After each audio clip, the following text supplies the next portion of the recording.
শুরুতে আমরা চলে যাচ্ছি ডিপোজিট টু এক্সচেঞ্জ, এরপর সিলেক্ট করব বাইন্যান্স, এরপর সেন্ড হেয়ার ইয়েস, এবং এরপর এখানে ডক্স অ্যাড্রেস নেওয়ার জন্য আমরা চলে যাব এখন বাইন্যান্সে।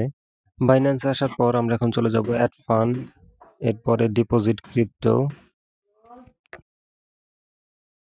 এরপর সার্চ অপশনে গিয়ে সার্চ করে দেব ডক্স লিখে, এরপর টন কয়েন। ওকে, এখন আমি এখান থেকে ডক্স অ্যাড্রেস এবং মেমোটা কপি করে নেব। তো আমি এখান থেকে শুধু কপি করে আমার টেলিগ্রামে এনে পেস্ট করে দেব।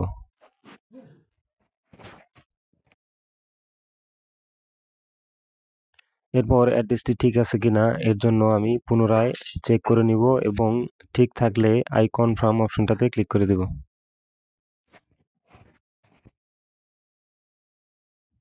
আই কনফার্ম অপশনে ক্লিক করে দেওয়ার পর আমাদের ডিপোজিট সাকসেসফুলি হয়ে যাবে।